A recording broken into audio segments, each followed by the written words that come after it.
Eu não sou a mais bonita das mulheres. Sou comum para os padrões de beleza. Sou vaidosa, gosto de me cuidar, mas em muitos momentos da minha vida tive que abrir mão da vaidade que eu tanto gosto para não ser alvo destes homens.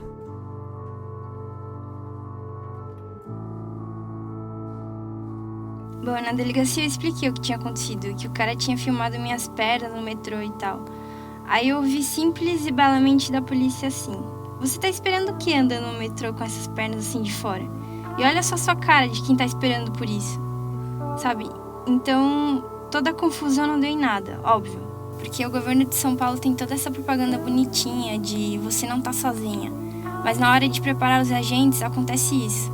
Não adianta nada fazer publicidade se quem atende as mulheres ainda são os mesmos caras machistas de sempre.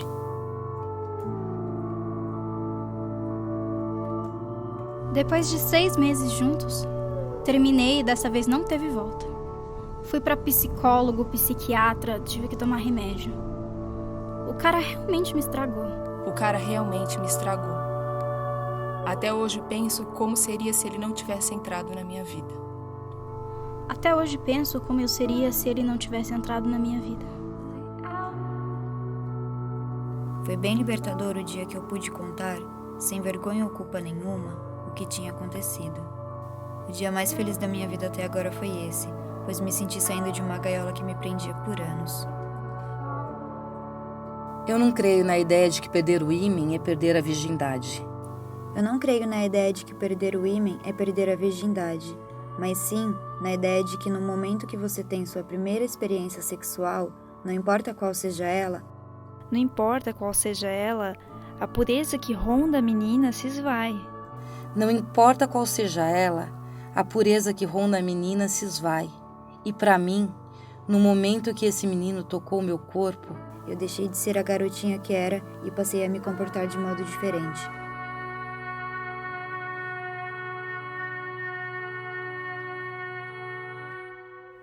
Eu nunca sofri um estupro, mas o cara ter me mostrado o pênis dele, quando eu ainda era uma criança, me afetou. Eu me senti tão invadida quanto molestada, mesmo ele nem tendo tocado em mim. Em mim, não. Ele nunca chegou a introduzir. Porém, até hoje, minha irmã é uma incógnita. Nas vezes que tocamos no assunto, ela apenas confirma que acontecia o mesmo com ela. E começava a chorar. Ela tem 22 anos, é mais velha que eu e não consegue tocar no assunto sem chorar e ficar nervosa.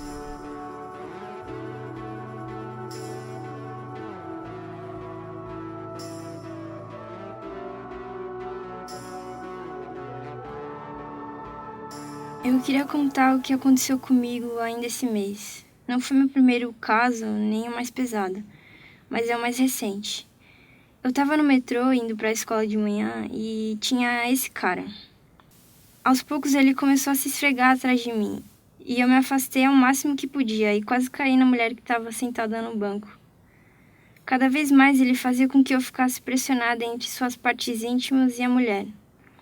Eu estava tão em choque que simplesmente não consegui fazer nada. Uma outra mulher que estava ali em pé colocou o braço dela entre eu e o cara.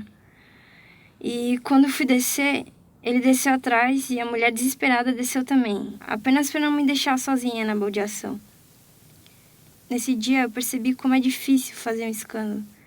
Como é difícil gritar ou pedir ajuda sendo que nem você mesmo sabe o que realmente está acontecendo. Ou simplesmente como a sua voz some e o seu corpo não consegue reagir. Simplesmente não consegue reagir. Naquele dia eu entendi o verdadeiro sentido de sororidade. Denunciei. Apesar do medo e da falta de perspectiva, denunciei. Denunciei o meu ex-empregador, um homem branco, de alta escolaridade, racista, machista, cientista, professor da Faculdade de Medicina da USP. Apesar de receber milhões do governo federal, esse senhor me obrigou a abrir MEI e emitir nota. Enquanto eu me encontrava nessa situação precária, seus funcionários, em maioria brancos, eram protegidos pela CLT. Além disso, que o Ministério do Trabalho classifica como fraude, eu sofri assédio moral, assédio sexual, acidente de trabalho, bullying corporativo, tratamento diferenciado dos funcionários brancos e, apesar de ser uma jornalista pós-graduada, experiente e fluente em 2 idiomas, fui obrigada a carregar caixas para satisfazer os desejos sem limites deste homem, visto como um grande cientista brasileiro.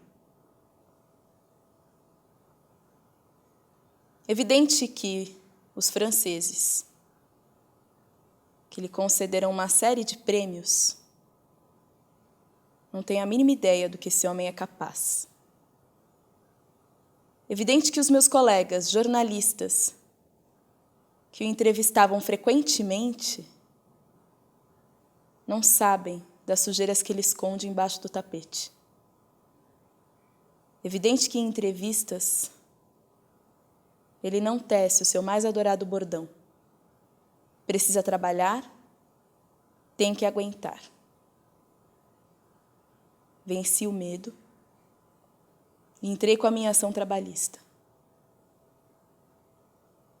A primeira audiência acontece neste mês, maio, aqui em São Paulo.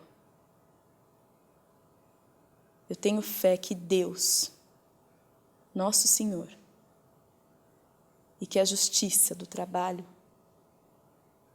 não deixarão que os pecados desse Princesa Isabel do século XXI passem batidos.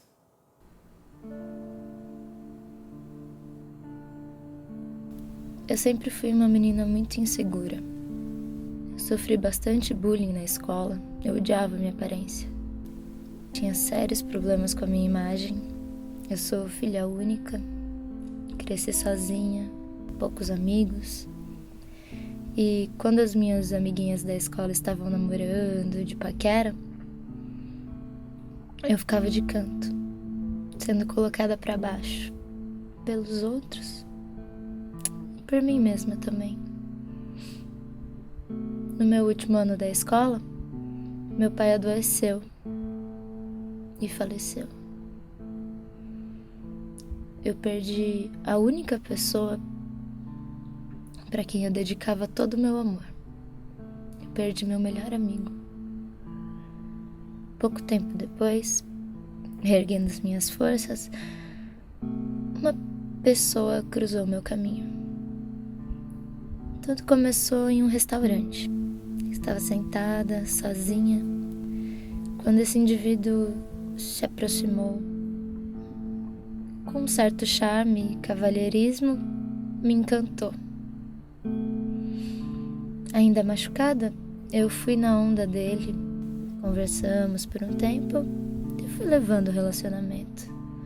Eu estava frágil, fraca, bastante machucada ainda.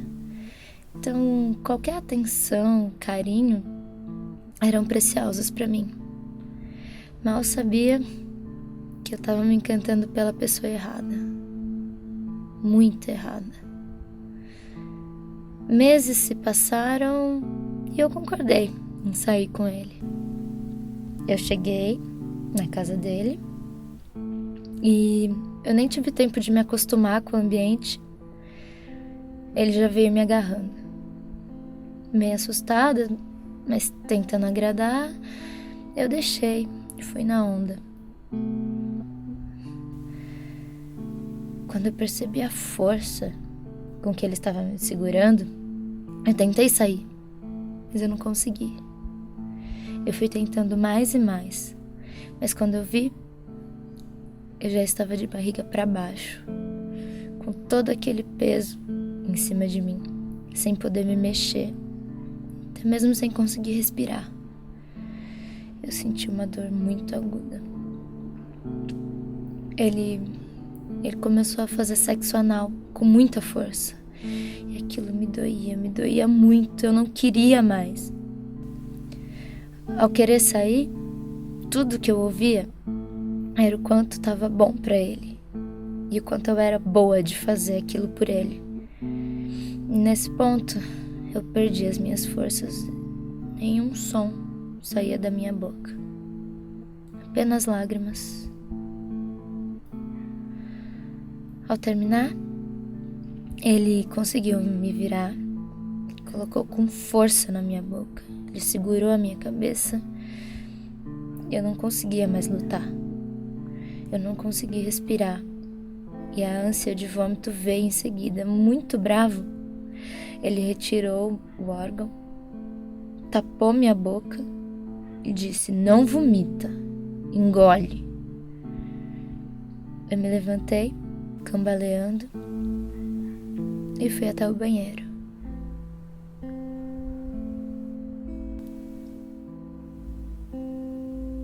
Lavei o meu rosto, usei o banheiro e coloquei uma calcinha nova. Sem olhar para ele, eu pedi para ele me levar para casa, já que tinha terminado o serviço. Eu fui para casa em estado de choque. Não falava, apenas olhava para frente. Chegando em casa, eu fui tomar banho, tirei a minha calcinha sangrenta, me deitei no chão do boxe e chorei. Chorei até a dor passar. Mais de 2 anos que isso aconteceu e a dor ainda não passou. Eu carrego uma culpa muito grande. Me sinto muito culpada pelo que aconteceu. Aquela menina frágil e quebrada agora estava ainda mais. Quando eu era pequena, minha mãe tinha uma amiga que tinha um filho. A gente tinha a mesma idade e ele geralmente brincava comigo no meu quarto. Uma vez eu comecei a dançar porque eu gostava de dançar. Eu era totalmente inocente. Tinha tipo uns 6 anos, até 8. Aí ele sentou na minha cama e ficou olhando tipo meio cafetão enquanto eu dançava. E eu me senti invadida, a porta estava fechada. Eu pedi pra ele dançar comigo, mas ele só queria ficar me olhando dançando. Desde aquele dia eu não consigo dançar livremente porque sinto que eu tô retornando àquele momento, sabe? Em que, na verdade, eu nunca mais consegui dançar ou, sei lá, fazer um strip por relembrar de quando ele ficou me olhando e comendo com os olhos, sem querer brincar, só querendo aproveitar. Ele me olhava como se esquecesse que eu era uma menina, que eu nem era amiga dele direito, que nossos pais estavam conversando na cozinha. Pareceu até mesmo que ele nem lembrava quem ele era. Só lembrava de instintos animais e que queria pô-los em prática. Eu fiquei com medo e confusa, porque tudo na minha cabeça era inocente. Acho que foi a partir de então que nunca consegui me abrir sexualmente com ninguém. Ele me congelou com aquele olhar e mudou toda a minha reação frente aos homens. Enfim, ele não me tocou, mas mudou parte da minha vida.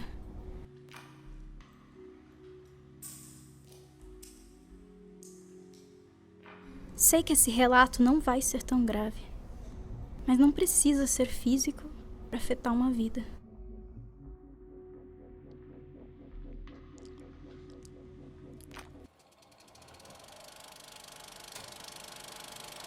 Fui molestada durante 8 meses da minha infância, na transição entre os 8 e 9 anos, pelo meu padrasto, que além disso agredia minha mãe e era usuário de drogas.